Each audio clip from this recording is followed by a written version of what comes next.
Alex, thanks so much for finding the time to come and sit down and have a chat in your busy schedule. Thank you for having me. We're here in your hotel, which is an absolute madhouse downstairs. There's just people everywhere here for the Tour Down Under. Yeah. And you were saying to me this is your third Tour Down Under. Yes. And enjoying it so far? Yeah. This is the sort of nice, easy part before the race kicks off. So seeing it's nice because you've got a lot of friends on the circuit. Haven't seen a lot of them since the last few races last year. So catching up with a lot of people, and it's also quite a nervous one because you've spent the last 3 months working hard, training, and I know I've had a really good winter, but you always come here with a bit of anticipation as to where you are in relation to everyone else. So it's you're just kind of watching. Your teammates are the easiest ones to watch. You're just sort of seeing if you do a little efforts like where they are. So it's quite. But then once the hammer goes down in the next few days, you'll know. Yeah, and you've just signed for a new team. So what's the experience been like? Is this the first ride you've done with the new team? We had a camp in December. Okay. In Croatia initially, and then we moved across to Israel.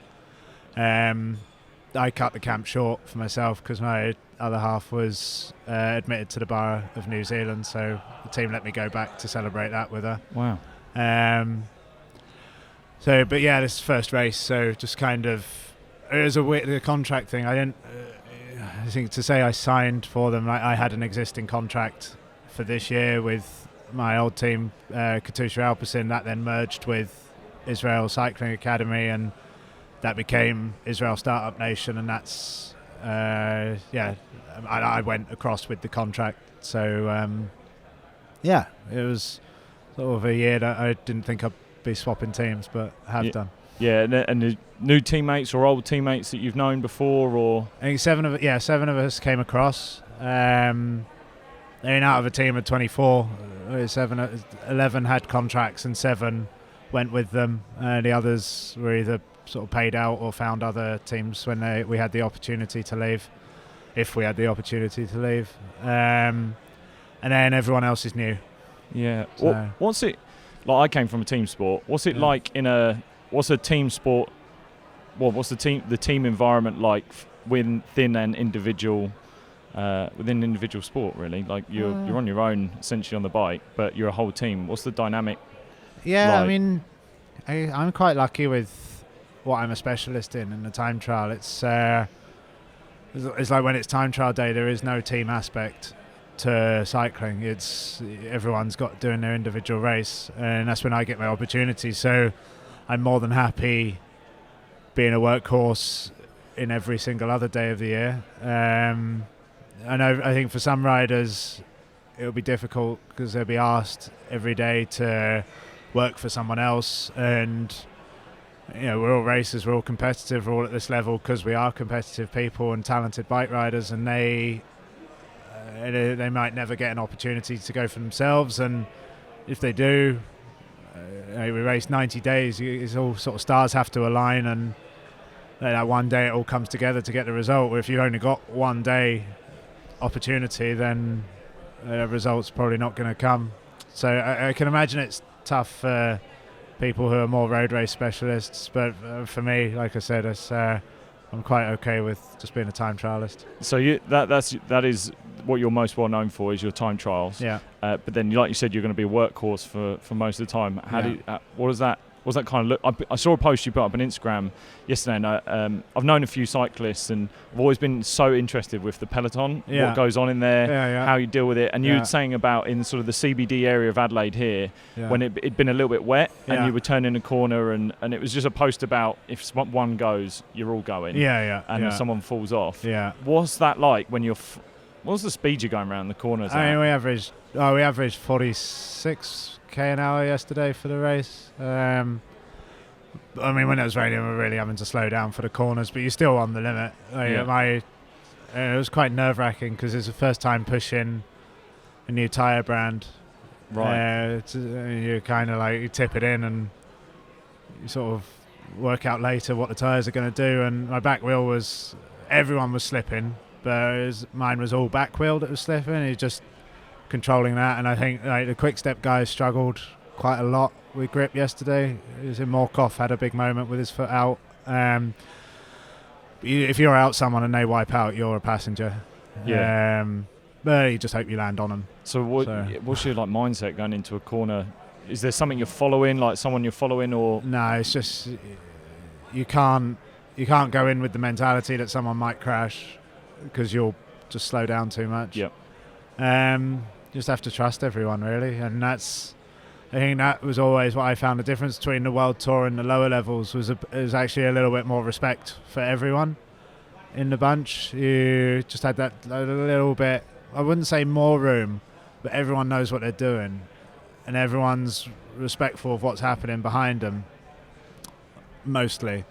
99%. There's a few riders who are like absolute chaos, but and then that's kind of why it all works, because we all we do ride we ride to protect each other as well. Yeah.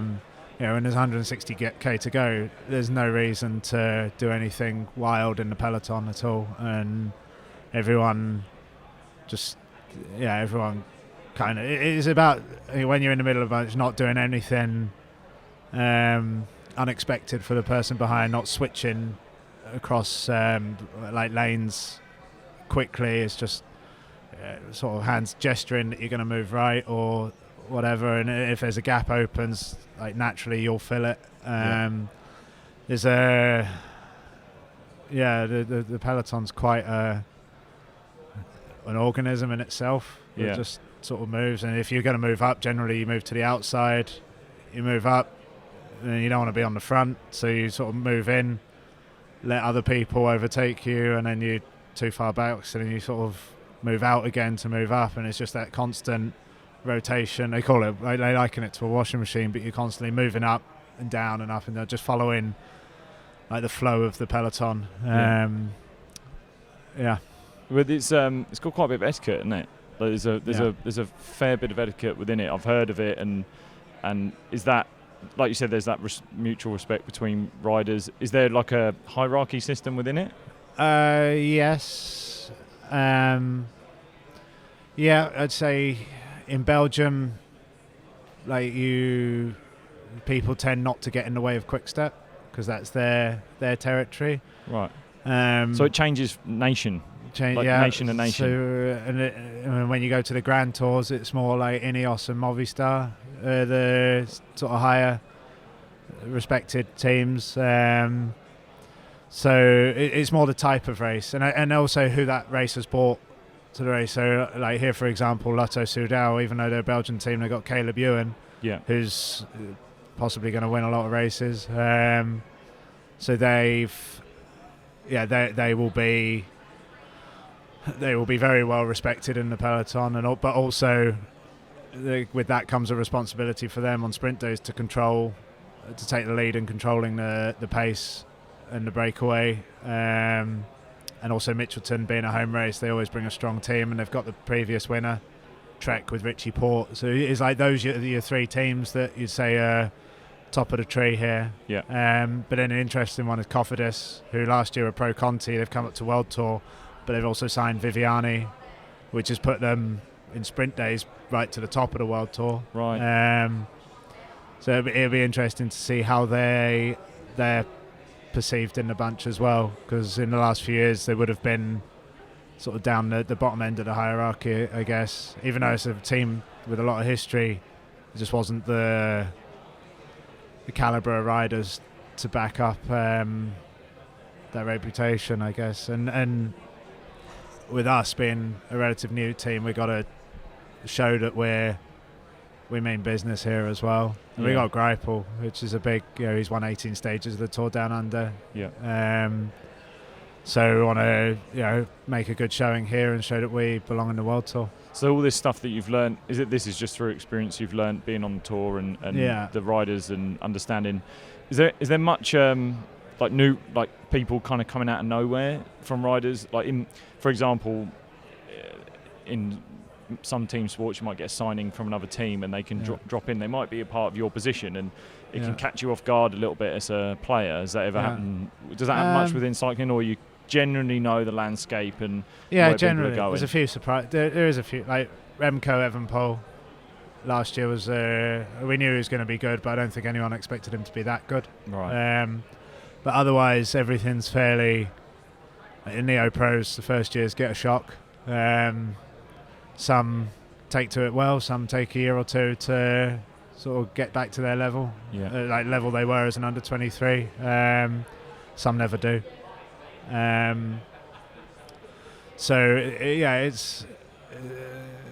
It's interesting. Everyone, you just kind of, you find your feet. You find what you're good at. What you're good at as an under 23 might not be what you're good at in the pro ranks either. Yeah. So where did cycling start for you? When did you first get into it? I mean, I've read things like you trained as a pastry chef as well. Oh no, that's just my Wikipedia. That's absolute. That's not true. None of that's true. None of that is true. But where did cycling start for you then? So I wasn't allowed to do any of the contact sports in school. Is this due? I also read the haemophilia. Yeah. Okay. We'll get on to that. That was really interesting because I've not met many athletes that have that. There are none. Right. Oh wow. There's none at sort of my level. Yeah. Okay. And it's not to sound arrogant. It's just I'm the first. There will be more. Yeah. Just You're kind of leading the charge on it. Yeah. The way that sort of the treatment for haemophiliacs worked out has enabled me to do what I do, but it didn't exist before I was born. So so for people who don't know what haemophilia is, it's you can't clot properly. Yeah, my blood doesn't clot properly. Yeah. If I haven't had medication, it doesn't really clot at all. I mean, a paper cut will be fine. The body works its way around it. But you can suffer from internal bleeding into joints, muscles, and if I've had a heavy cut externally, that just won't stop either. Oh my god. But the treatment I have ultimately makes me a normal person, which is good. So that just that medication just helps clot your blood like normal. Yeah. To put simply, there's 13 like steps when your blood clots. Yep. I don't have the 8th one. There's other forms of haemophilia that don't have like the 7th, the 9th. A doctor friend of mine says he met someone that doesn't have the 13th, and then that's a real nightmare. That's where paper cuts can really cause you trouble. Okay. But yeah, I missed the 8th one, so the medication I take every second day is a synthetic sort of replacement for what I'm missing in my blood. So that had an impact on your direction of sport from a young age? Yeah, I mean, you see it in a lot of young haemophiliacs actually, when you spend a childhood being told what you can't do. Were you on medication early, like from young age? I was on reactive medication, so I'd have a problem with a joint, and then I'd have medication to fix it. Whereas now it's prophylactic, so it's proactive. So I have medication to stop any problems happening. I haven't had any problems since I was like 11, 12, 13. Yeah. But I've got like joint damage, like my elbow, that's as much as it's straight and that's as much as it bends. Just joint damage from having internal bleeding into the joint when I was a kid. But it doesn't affect me on the bike. Was that something you just didn't know was going on, and sort of like you said, reactive? It happened and then that's... That was numerous episodes of internal bleeding into that joint. Yeah. And because of blood inside a joint capsule is pretty destructive, so it's it's like an accelerated arthritis. I mean, that won't get worse because I don't get any problems now, but that's just an impact of what happens if you don't have the medication. Like when I was in primary school, I was on crutches a few times. It'd be my arm in a sling. I mean, there was one occasion where I was in a wheelchair. But yeah, it all stopped when the treatment became proactive, which is good. But going back to your question with the cycling, and you see with a lot of young haemophiliacs, if they're told what they can't do, they either rebel and do it anyway, or I was lucky with my parents sort of recognised I wanted to do sports, so they were like, well, let's find sports you can do. Did a fair bit of go-karting. It was actually quite safe. Yeah. So my dad was a race car driver. So did that. Sailing again, but sailing comes with a risk of hitting your head on the boom, which swings across the boat. Yeah. So I had to wear a helmet where nobody else did. But the doctors had said to my parents to do a lot of swimming because it's keeping fit and healthy is real important for haemophilia as well.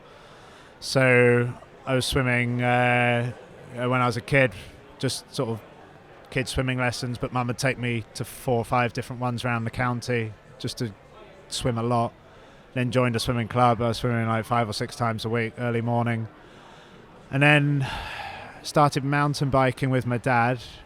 And I guess this was a point I wasn't getting many problems with my haemophilia, so we were like, I guess, sort of finding our own way, sort of working out my limits, and went mountain biking again. I slipped off a few times, but I was always fine.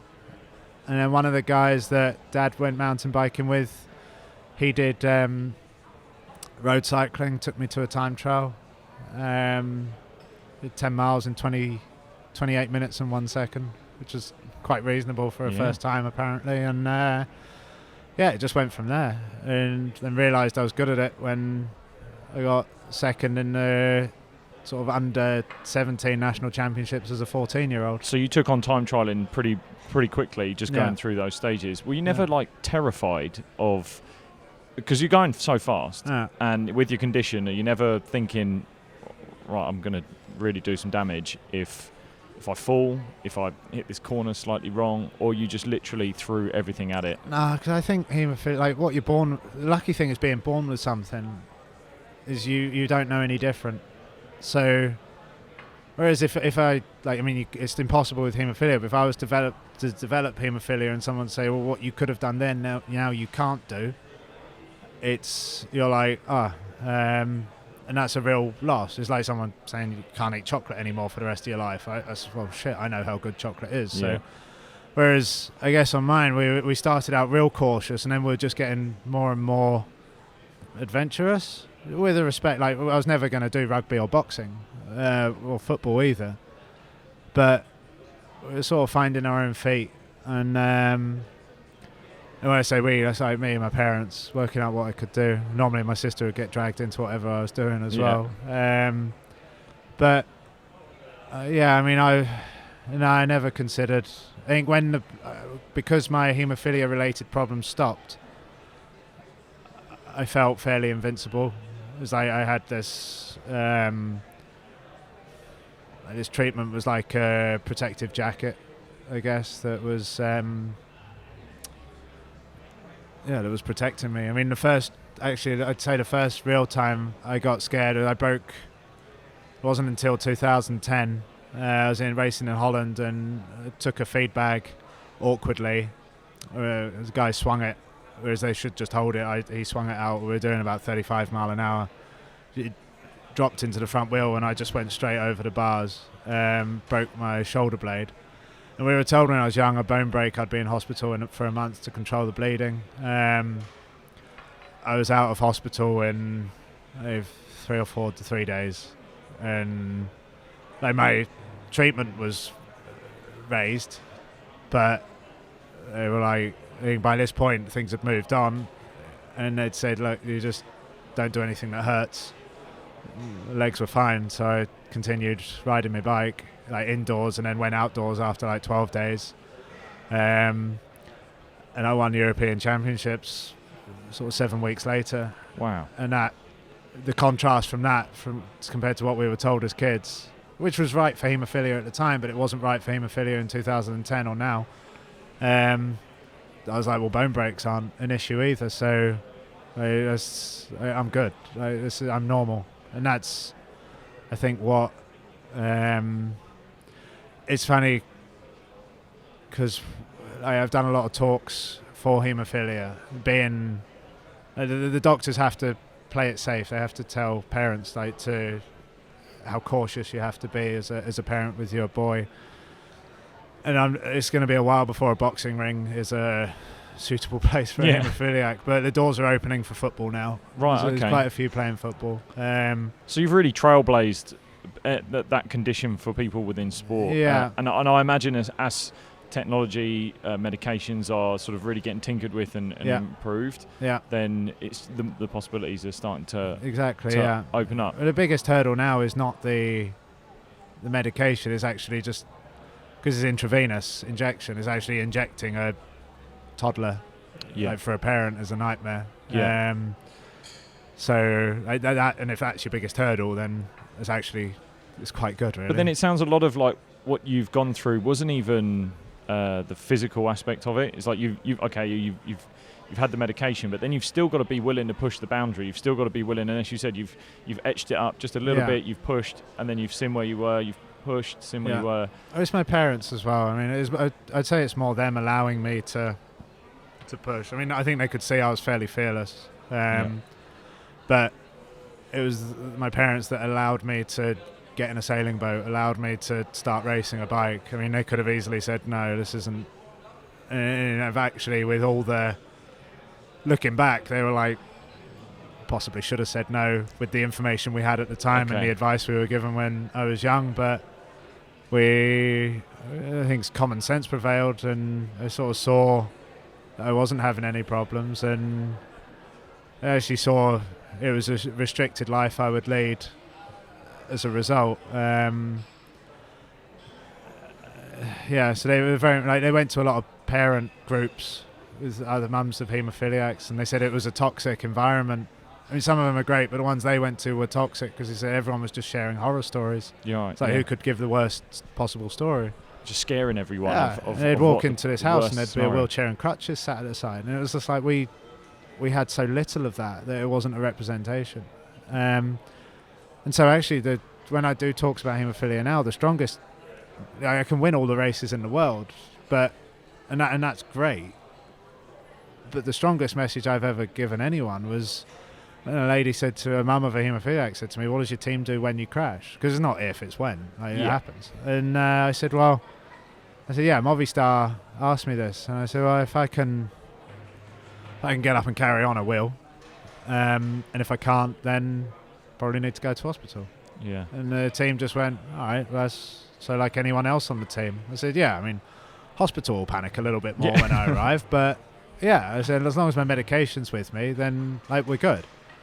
And for the mum, I was looking at, that's why, well, he's doing fundamentally what can be quite a dangerous sport, and he's not treated differently to anyone else. So why should my little boy be treated any differently at school? Yeah. And that's the strongest message. Yeah, I don't even have to win bike races. So. It's really powerful. Like, especially, I think for inspiring those who are looking for that comfort of where can you go with it now, and what a possibility. And you, like you said, you were trailblazing what's possible in sport. So when did you fundamentally realise, like, right, I'm quick on a bike. This is something that I want to pursue as a professional career? I didn't realise, but that's what I was looking for. It's like, what am I good at? I didn't love cycling when I was a kid. I didn't grow up saying I want to be a pro cyclist. I wanted to race cars, but Dad's bank balance wouldn't allow it. Yeah. So when I started cycling, I was doing like the Malden Club 10 quite a few times, and it was just a 10-mile time trial near me. And a few people said to my dad, like, oh, he's quick, he's good, like the way he pedals is good. And like I say, I was swimming a lot, so I was fast. It's kind of interesting actually with the haemophilia how it came about, because I was swimming a lot because of my haemophilia, and I wasn't doing contact sports. And like in the UK, it's all about like cricket in the summer, football and rugby in the winter, hockey and basketball if you're a bit obscure. So I couldn't do a lot. I could play cricket, but I wasn't very good. I got on a bike because I couldn't do those sports, and I couldn't do those sports because of the haemophilia. And I was good on a bike, quickly, because I was fit, and lung capacity was great because of my swimming. So it's like I was good on a bike because of my haemophilia. It's kind of a perfect storm that almost happened, where you just created happened to have it. Cycling kind of found you, and it just moulded into this beautiful I think if combo. I didn't have haemophilia, I wouldn't be a pro bike rider. Wow, that's interesting, because of those two reasons. So, what year is this that you? I was 11 when I started. No, 9 or 11 when I started mountain bike. I did my first time trial when I was 13. Right. So, and raced for a year, and then entered the schoolboys national time trial championships, and they categorise you in from 12 years old up to 16, and you can win your age category, and then there's an overall boys and girls. I'd qualified terribly. I got in by the skin of my teeth. It changed the layout of the course, and I was riding a fixed gear, so I was just slower than I should have been, which meant I had a real bad seeding for the race. I was off early. I set the fastest time by quite a way, and just had to wait for 2 hours for everyone else to finish. It wasn't until the favourite, who's Ian Stannard, rides for Ineos now, that got the better of me. Right. I ended up second place, but the top 10 was 16 years old. All of them were 16 except for me, and I was 14. So I just remember looking at it going like, I think this is what I'm good at. I think I found what I'm good at. And then you fall in love with it because it's something you have a talent for. Yeah. I enjoy that I'm good at something. Yeah, I think that's a really interesting point about sport. Sometimes people are not really sure which. I've met a lot of people who are good in some sports, and then they really want to pick one to pursue, and they're not sure which one to go at. And I always just say, well, which one is it, the one that you're getting the most enjoyment out of? Say you're equally doing well in both, but which one at the end of the day you kind of look at the result and go, oh, I so much prefer enjoying that one, or I enjoyed that one way more. And I think it's kind of like a critical moment. I had it in cricket when I was like, I want to pursue cricket, because as soon as I come off a day and I'm like, it's just this weird, you can't describe it. It's this feeling of like self-satisfaction, and then the drive and motivation to want to do more. And you said you had those 16-year-olds. I'm going to assume that you wanted to just continue beating them and being in that top group. I just enjoyed being very good at something. I think the lucky ones in cycling are the ones that, when they were a kid, wanted to be nothing else. Probably a similar passion that I had for being a racing driver, and then they ended up also being good at what they did. Yeah. To a point where they could be pro. They're the lucky ones. And I'm not saying I don't love cycling. I'm saying I love it because I'm very good at it. Yeah. And if I wasn't very good at it, I wouldn't be doing it as a hobby. And that's some might not like hearing that, because I think some people do love it and would kill to be in my shoes. I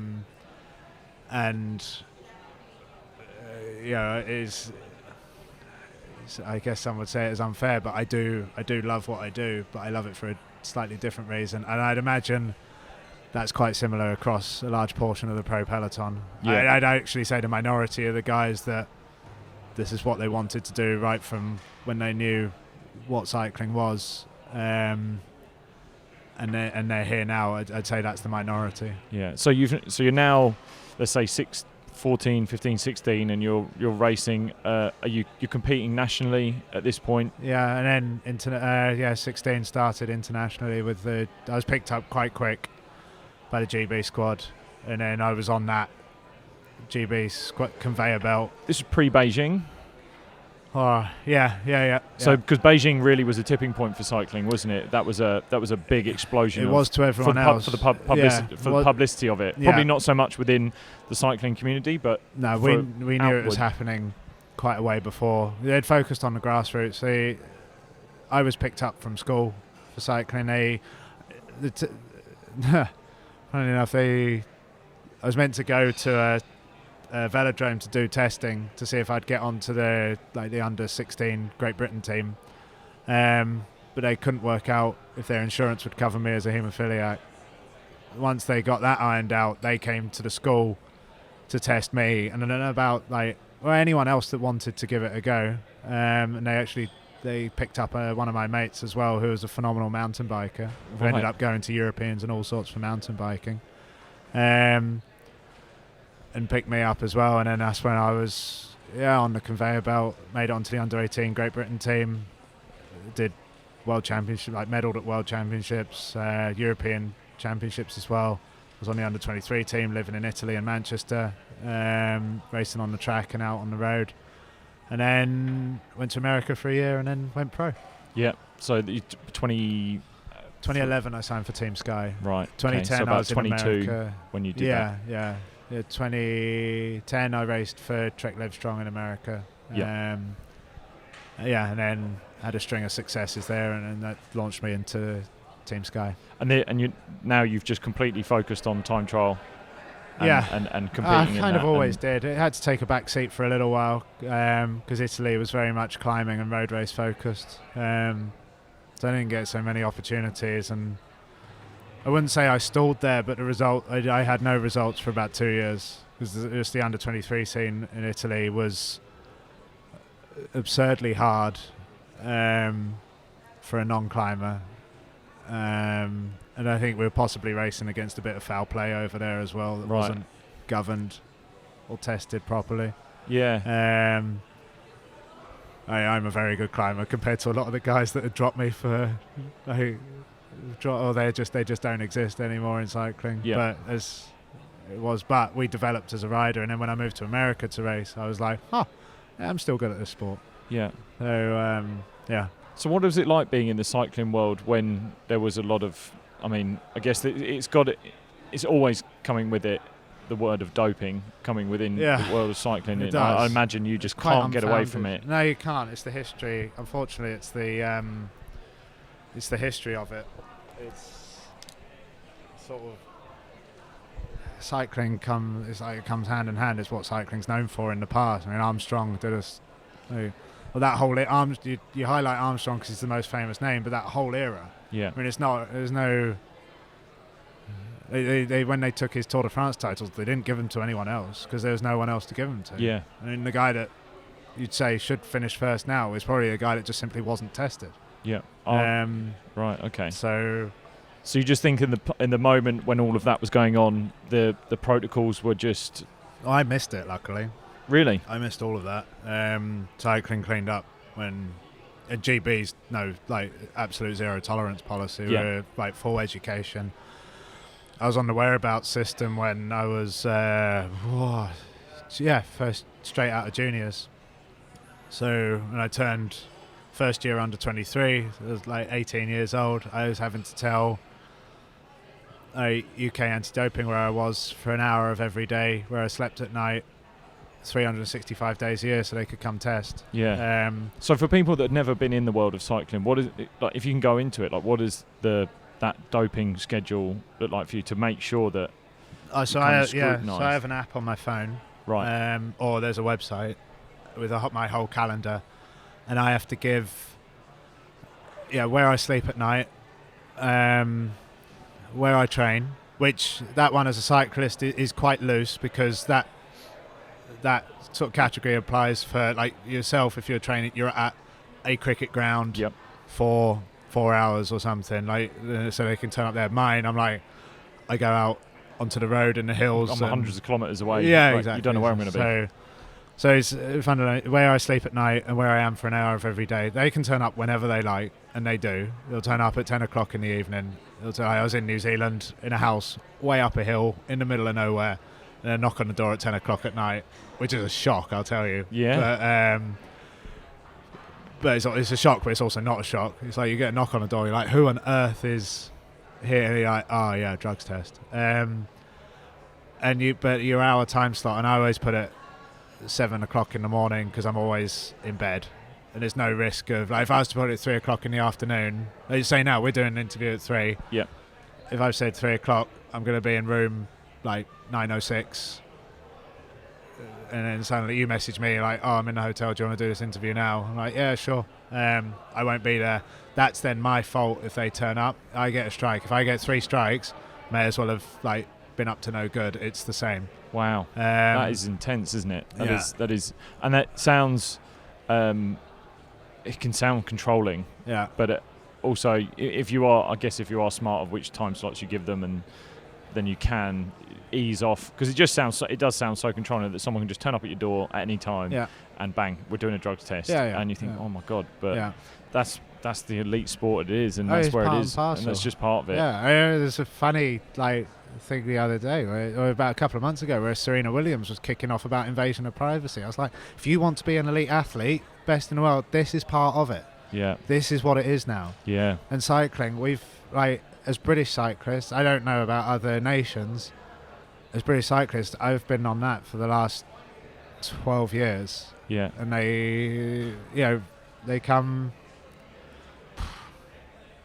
6-7 times a year randomly, Yeah. and then you get more in races. And how do you deal with it mentally? Like, how do you deal with it? You're just a part of it. Happy to. I mean, you're a bit grouchy at the morning when they knock on the door, or if I've been up and gone for a pee already, and then they knock on the door, which happens, then you're in for a wait. But it's there for a reason, and that's why the race. Like, you look at the racing now, the speeds have dropped a bit. Right. Not a huge amount, but technologies. I think drug taking has been placed by aerodynamics. Right. So, the speeds are going sort of back up again because we're all getting more aero. And I lost my train of thought. There's less. Oh, that's right. There's less unbelievable rides. There's everything is like, he's good, he wins that. He's not in good form at the moment because he's been injured. He's not there at the finish. There's no, like, back in that ride that Floyd Landis did when he won. Well, he didn't win the Tour, but when he won the Tour, he was like, he shit out the back the day before, and then the next day he goes on the attack and wins solo all day. Like, that stuff doesn't really happen anymore. Yeah. There's just less shocks, which is a sign of like clean racing. Yeah, which is good because it evens the field. Yeah. You get the odd scumbag comes up and has been up to no good and got away with it for a while, but then ultimately doesn't. Does it sometimes it shock you, like when it's happening? Actually, like, it does, you just never knew it was going on? Or? I'm of the opinion that everyone's clean. Yeah. Which is how it should be, though. Yeah. You shouldn't be. There's no way you should be starting in. I mean, I've been a part of teams that we had match fixing controversies around, and I've had teammates that have been banned for life.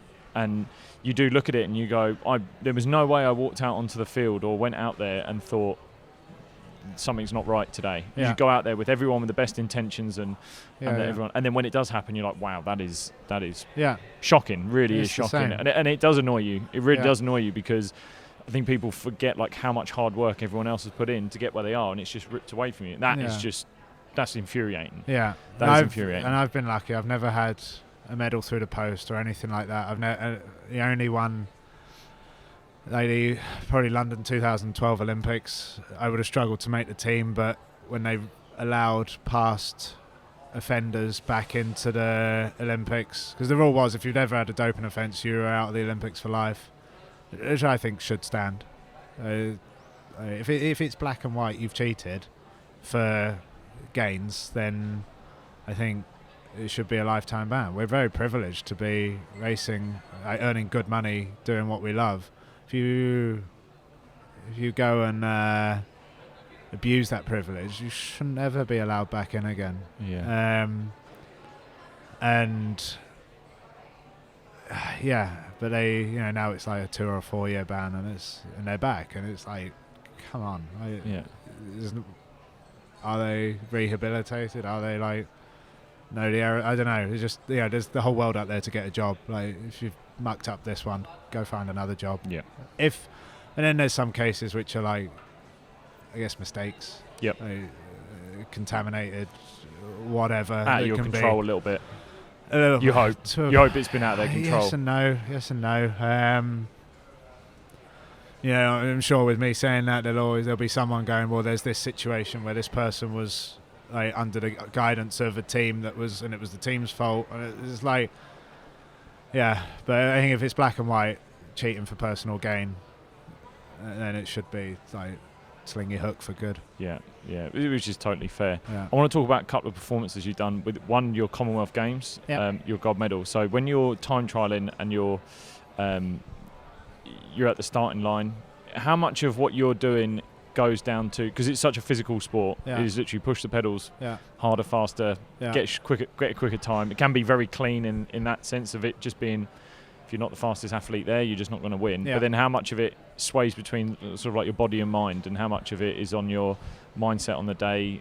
Kind of talk us through the build up to your Commonwealth gold medal. The Commonwealth one was quite funny because my team had no idea. I asked them 6 months before. I said, look, I've got this one race I want to do, Commonwealth Games, and they're a Spanish team, not part of the Commonwealth. So they're like, they're like, that's fine.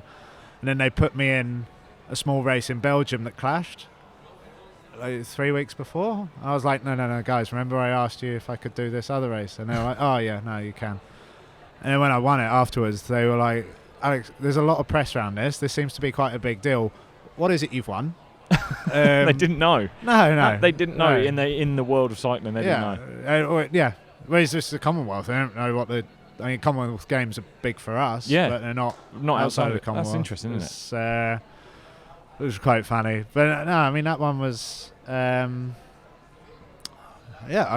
sort of approached it like any other race. It wasn't a huge target on my radar. I'd got a silver in Delhi, so it was... But then the calibre of riders had changed. Like Rowan Dennis was there, and like Durbridge, and there was some... It was kind of, with it being in Scotland, it was kind of a home one as well. The beauty of a time trial is you can only do the best you can do. You can't do better than that. So you get to the finish line and it's like, if you're first, great. If you're 10th, shit. Yeah. You've got some work to do. You look at why you're 10th, but there's nothing. You can't go back and say, oh, if only I had pushed harder. I mean, if you crash or something, that's like you made a mistake, but there's nothing. If it comes down to a couple of seconds, I'll look at it and go like, at European Championships last year, I was 5th, and it was a 26-minute race. I was 0.48 seconds off of 3rd. It was that close. I was 2.5 seconds off of 2nd, and I ballsed up 2 corners. So I look back, I was like, that's there. Right. I can see that. So that's not necessarily even anything about fitness. That's not necessarily about that's steering and getting the lines right. Yeah. And then you can look at all the equipment you're using and say, well, did I give away time through crap front wheel or like tyres or something, like sponsor stuff? And you can analyse all of that. But ultimately, in terms of your own personal performance, you're like, that is what I had on the day. That's the most I could have done on that day, given the preparation. You can look back and go, I could have tapered better or could have trained better and wind the clocks back. And so when you're G'ing up for a TT, you kind of try and ignore what the other people around you. You have a set plan for your race. I mean, even though it's just pushing the pedals faster, there is a pacing strategy. There is knowing when to hold back, knowing when to really lay into it, like your position on the bike and stuff. There's a lot to think about.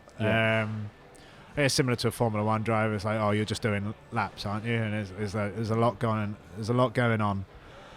I guess mentally, the interesting one is what you get told down the radio, though.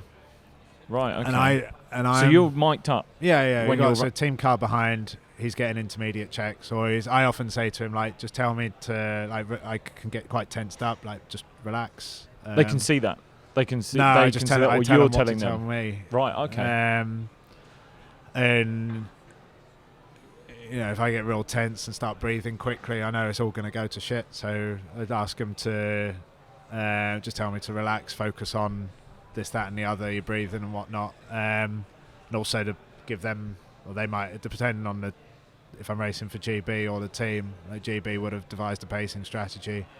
They'll be like, okay, this next section, you've got this coming up, these amount of watts, try and hold that, do this, that, and the other. So like, that's all. There's a lot going on, but then it's your intermediate checks compared to the others. And I don't know if I want to know that. And I've done every permutation. I've told them to lie to me. I've told them, but then the problem is I know they're lying to me. So I'm like, how well am I doing? I was like, just tell me nothing. The problem is if I ask them to tell me nothing, and they do tell me nothing, I know I'm doing shit, because I know if I was leading, they'd be like, you are leading. Right. And that's actually really interesting. Yeah. How to get that motivation from your team, like which one to tell them.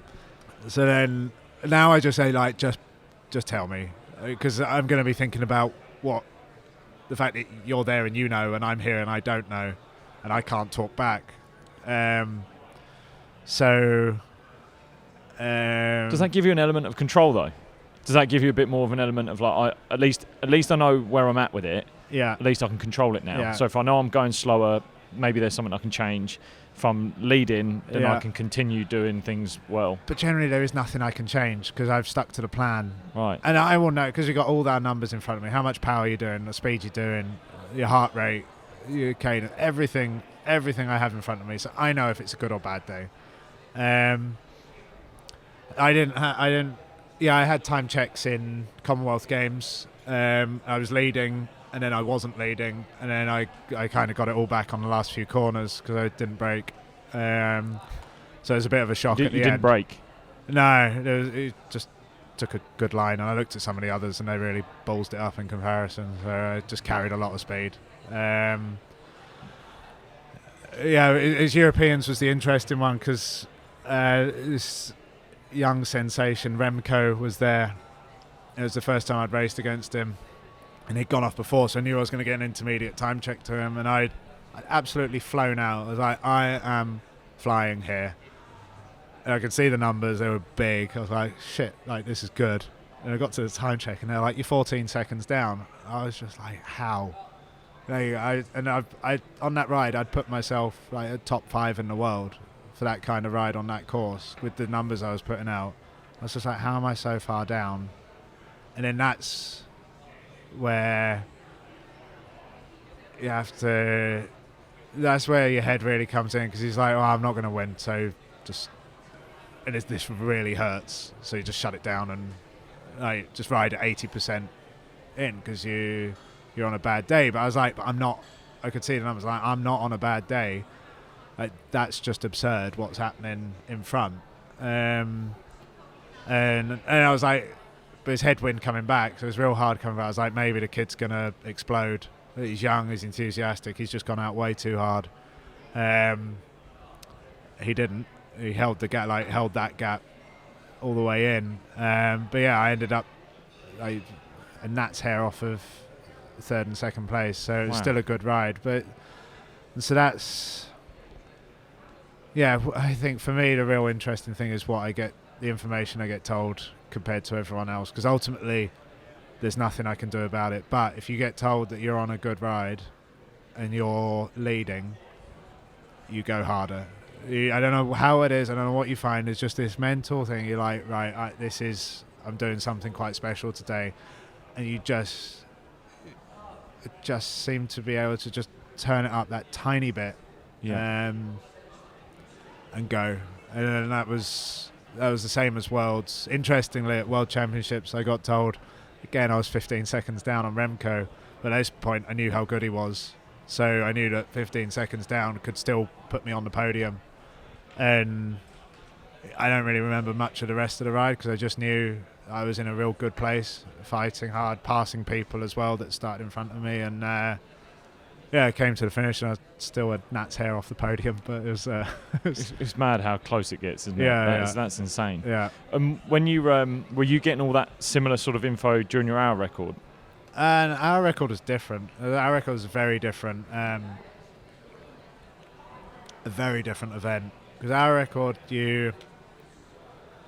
I could tell from the crowd where I was in relation to the old hour record, but I didn't know the exact. We just had a set schedule. So you didn't on the bike. You don't have anything on you. You're not allowed just on the track. Bike. There's a lot of set of rules, isn't there? Yeah. So you're not allowed a computer on your handlebars on the track. So all I had, we basically said if I do the first lap at 25.5 seconds, the second lap at like 20 seconds, and then 17-second laps for the rest of the race, for the next 211 laps, I would break the hour record by a small amount. It was like, that's the slowest you can go, and we don't want you to go any faster either, for fear, because if once you go too far into the red, it's very difficult to bring that back. So I just sat at that pace, knowing that it was all going to be okay, and that pace ended up being quite comfortable, so I enjoyed it. Yeah. And then the last 10 minutes I could wind it up a little bit, but not much. It wasn't until the last 5 minutes that I really wound it up. Yeah. Excuse me, but so yeah, it was very different. It became enjoyable because I was very much on top of what I had to do, which was ultimately like a 70% effort.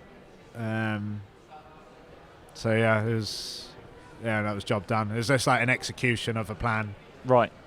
So how much of your so you mentioned about even when you were kind of out competing and then you went to the Commonwealth, you just kind of like dropped into the Commonwealth. Yeah.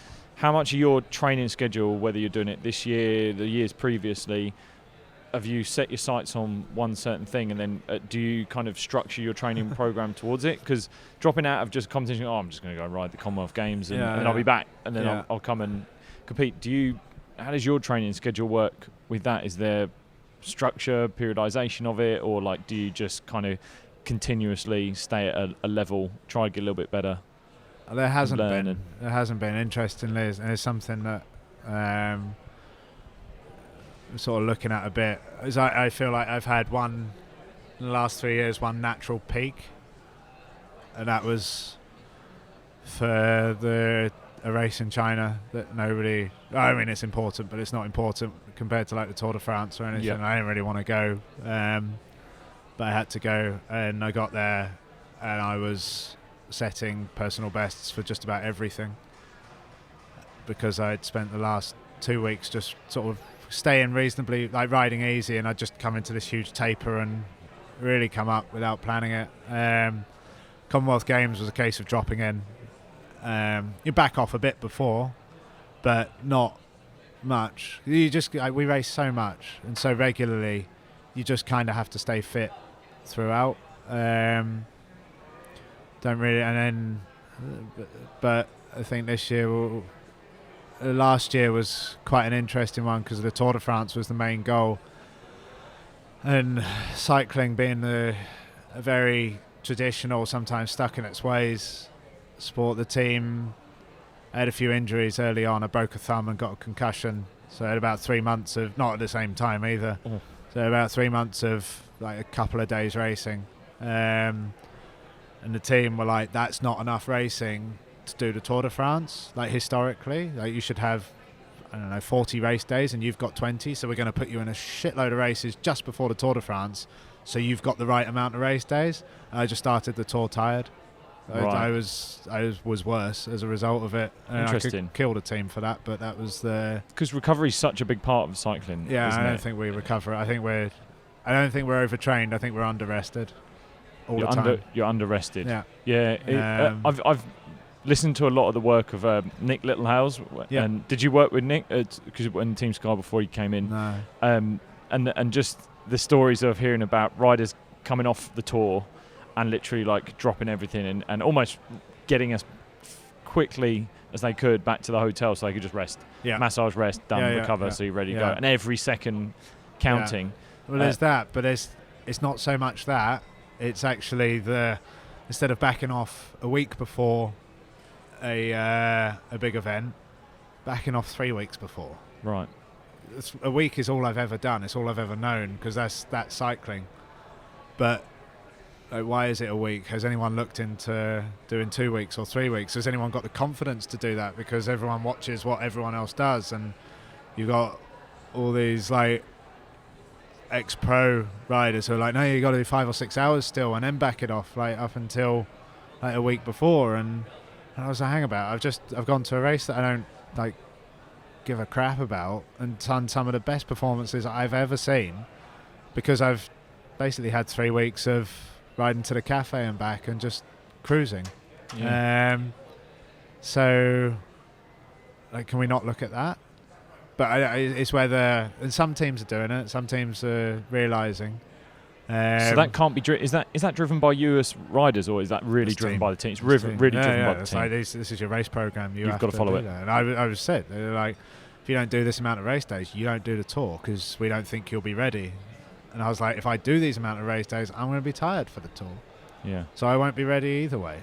And I got through the tour, but it was an absolute shocker. Yeah. So. Do you have a general recovery protocol that you follow that you know is working for you, like a plan day to day?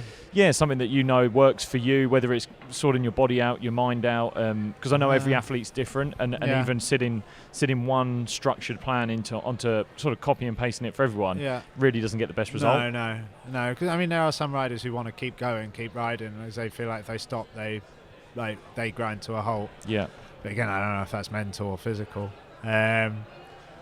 I believe heavily in an osteopath, I crash a lot on my right side. Everything I've broken is right side. Right. Okay. So, I see a few scars on your arms. Yeah, And just it's like elbow, collarbone, shoulder blade, thumb, and a couple of ribs, all on the right. So I just make sure I'm sort of in line and loosened up. So, but otherwise, it's just get your eating right and stay off your feet. Yeah. Basically. Yeah, and then that program of. Is there any discussion that can change within each team? Like, do you sit down as riders and go, "Is this working? This is not working?" And I think, I mean, I've said to my coaches in the past, like, can we look at this? What happened in China 2 years ago? Because there's something in that, and the coaches do. But then, like the guys at the top of the team, are like, no, he has to do this amount of races to do the tour. Yeah. So what made you? With all the riding that you're doing, what suddenly brought you to do the hour record? What was it that... I'd done track as a junior. I was a time trialist. It seemed like it was made for me. Yeah. They changed the rules, which made it doable. Like what rule change did they make? Sorry? What rule change did they make? You're allowed to use modern day equipment. Right. Otherwise, you'd have to use the same equipment Eddie Merckx was using back in the okay, wow. 60s or 70s, which... No one wants to put funds into that because, like, Factor or Trek or Specialized, none of them are interested in making a round tube steel bike because you're not going to sell one. So, and also nobody could get close to that record. I don't know why. Sort of make of that what you will, but no one. A couple of guys went for it, and no one was anywhere near. So then they said, okay, you can use track, like equipment, like modern day equipment, modern day tech. So that just then opened suddenly Merckx's record it's a piece of cake if you've got a proper like a pursuit bike and this right skin suit and aero helmet, everything. It's like becomes something amateur cyclists can do. Just because of the equipment and the tech and the knowledge and the aero stuff. Makes it accessible to a degree for massively. People. But the pace at which you're going for that I mean, that hour is incredible. I mean, what was your record at the time? It was 52.9 k's an hour. It's ridiculous. Like, I can't imagine the pain of what's going on in your legs and the speed at which you're going. It was fine because it's that whole schedule thing. Okay. Like it's...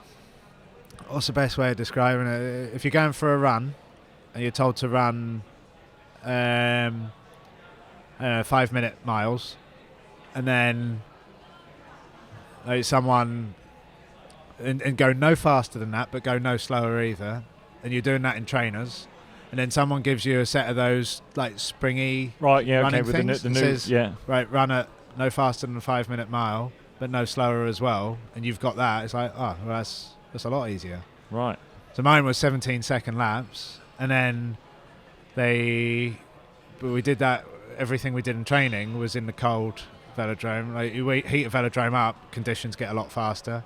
You're right. And then there was like 52 or 53 different skin suits, trying to get the fastest one possible, and we had like number 52 on race day. So you had some real build up to this of like the meticulous. That went in was colossal. Really, like Campag came up with much faster wheels. Right, determined which tyres were faster. None of this is like putting springs on your feet, but all of this collectively was. And then suddenly race day, we got going. I was everything in training was between 400 and 420 watts for 17-second laps, which wasn't easy, but it was manageable.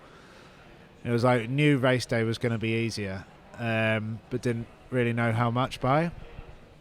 And we also in training had never gone longer than about 27 minutes because even though just holding that position at any kind of pace for an hour does buckle you for a while. So it was like, I'm not going to do an hour because it's going to compromise the following 2 weeks training. So I do blocks of 15, 20 minutes with a rest in between. But won't ever do. So the last half an hour was a bit of an unknown as well. Yeah, so you've literally built it up so that you're not compromising your training to make it too painful. Yeah. So that on that day it is a hard effort. Yeah. And you go into some areas of unknown. That's real interesting. So you have to be disciplined in that first half an hour, knowing that the last half an hour is an unknown. And yeah, I got going and I couldn't see the number. I wish someone could have seen the numbers. I wish we'd like someone in the middle of the track could have seen what I was doing and going like, hang about, he's way under his capacity. We can, instead of doing 17-second laps, let's put him on 16.8s or 16.7s, just because we can fetch a bit more here. I mean, it would have been good to be on the other side of 53k, but it is what it is. So yeah, it's like 400 to 420, and in the end I did 358, that's a huge chunk under. Like, I do efforts like harder than that out on the road. That's insane basis. Power outage for the sustained period of time you're doing it. What's your power outage output on the road usually? World Championships I did 400 for an hour or 420. I challenge anyone to just go into a gym and just try and figure out how hard that actually is. That's real hard. So yeah, but that's why our record was not the torturous event. It was quite enjoyable, really. Wow. It was like a high zone 3 ride. But you think you could have pushed it? You think you could have if you'd known? Definitely could have done. But it's mad. On the day I had to respect, because it was the unknown. It was like we're gonna get the record, and that's all that matters. So we're gonna get it the most risk-free way possible. Yeah. And it's amazing how much R&D you were saying goes in those little 1%ers that add up. Is there a lot of that you're having to do now within the team, or is less because it's more standardised for a group of people? Yeah, I imagine it's much harder to do that individual look at each person. So I think the difference is that the team does a lot. The team sponsors do a lot. So like Ceramic Speed know that their stuff's quick. They say to the team, we've got all this R&D. If you put this on there, it'll be fast. Skin Suit Company, they do a lot. Like the wheels, everyone does their own. All the sponsors do their own R&D, I think, and then that all comes together on the day, and then we'll do a bit more. I might do my own as well externally. Really? Try and optimize position, and like the helmets, it could be the case of running an extra large helmet. Could be more aero than running a medium-sized helmet. Stuff like that. Yeah. So there's those bits, but yeah, not to the extent that we did the hour record at. Wow. Because I think it was a huge project for the team sponsors, because the coverage is massive. I mean, we're live on Eurosport in 52 different countries, and like that's a camera on a logo for an hour across the globe. Yeah. So for them, it's massive. Yeah. Yeah, that's what really drives cycling, isn't it? The sponsorship is what makes the funding possible within cycling. Where do you feel kind of now the future of your own personal riding is going, and also cycling in general? So, do you feel it's in a good place? Yeah, I do. I mean, Worlds was nice last year. Sort of had a couple of stale years, I guess.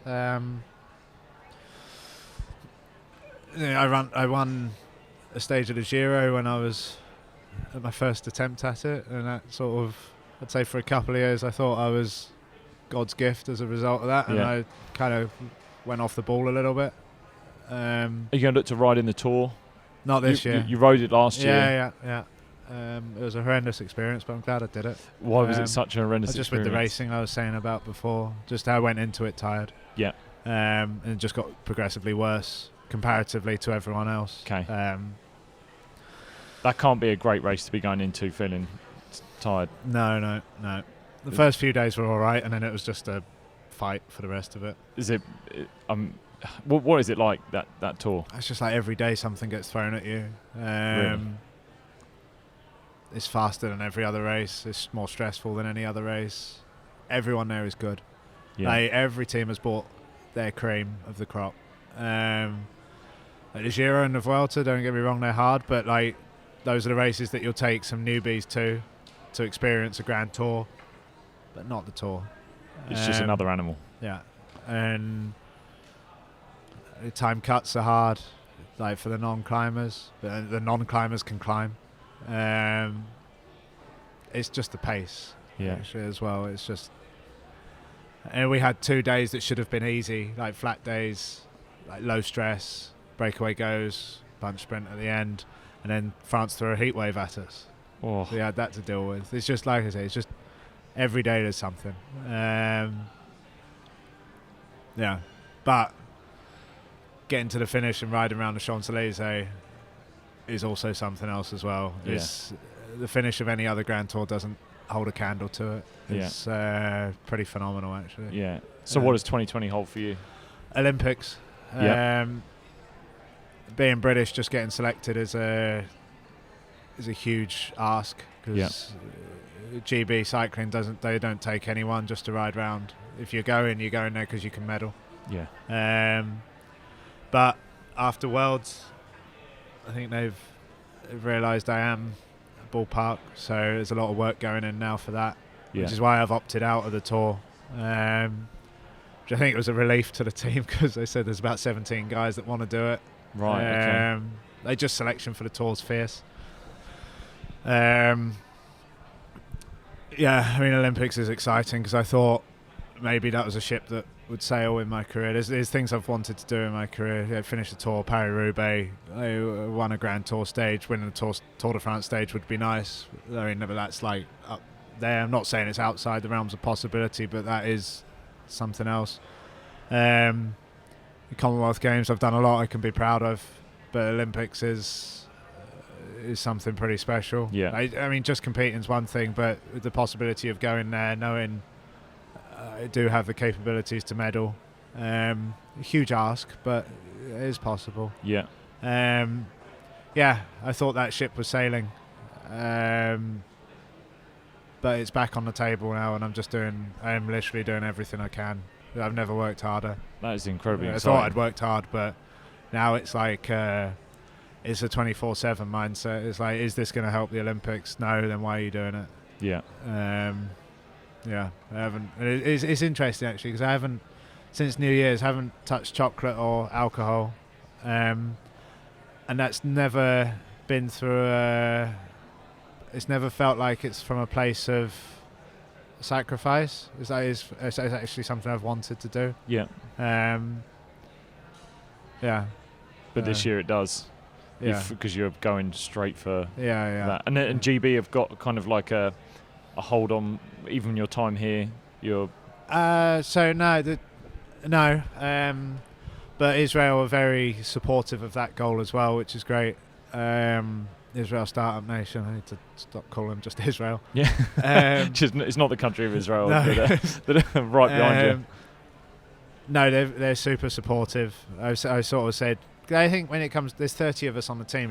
It's a big team, and we do get our say on our race program, because I think they want motivated riders, and if you're doing races that you want to do, then they know you're going to be that little bit more motivated for it. Obviously, that will change sometimes. If like some of the team leaders want specific riders, then it changes things. But I said I want to race quite a lot up to the Giro. Then I don't want to race at all between the Giro and the Tour, and they were very receptive to it, which is great. Brilliant. I imagine it can only help them if you're going into the Olympics and you end up having a great exactly. great ride over there. It's just going to help them. Yeah, and and I've got the full backing of like Team GB are helping me massively at the moment. It's like more support than I've had ever from any other team. So I have complete faith in what I'm doing.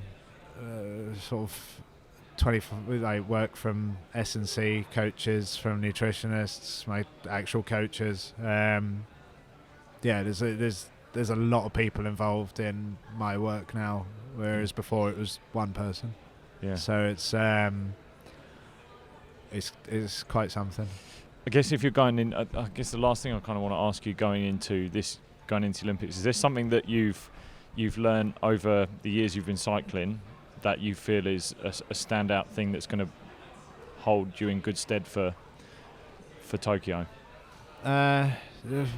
One more time. Sorry. Is there something that you've taken from your years of experience that sits out at you that you're going to take forward into to Tokyo? I just want to get to either selection is the first hurdle and the finish line, knowing there's nothing more I could have done. Like that's what I was capable of. Whether it's good enough or not, I'm satisfied. It's like Worlds last year. I was even though I was frighteningly close to a podium, I was content because I was like, it was in the time frame we had. I don't think there's anything more I could have done. And looking back now, I know those things I could have done differently. Yeah. But in the time frame I had, that was everything I could have done, and I executed the plan to the best of my ability on the day. So I'm 7 seconds off of third place, but that's fine because there was nothing more I could have done. And I'm doing more. I'm doing a hell of a lot more for the Olympics, and I want that same feeling when either I win, medal, top 10, don't get selected. Like at that point, I know like that was. I mean, if I'm not selected, I will be bitterly disappointed. But also, like, I did everything I could. I won't look back and say like, oh, I wish I'd not eaten cake 3 times a week on a cafe stop, or like, I had a little piece of chocolate every single night, something like that. Just like I did or skipped gym sessions because they're a pain in the ass. Like I did everything in my power. Yeah, that's incredibly exciting, mate. I really appreciate your time, especially with the whole circus that's going on with the tour down under here. I wish you all the best for the tour. Thank you. And the rest of your time here in Adelaide. But Alex, thanks so much for your time. Cheers, mate. Thanks for having me. Cheers.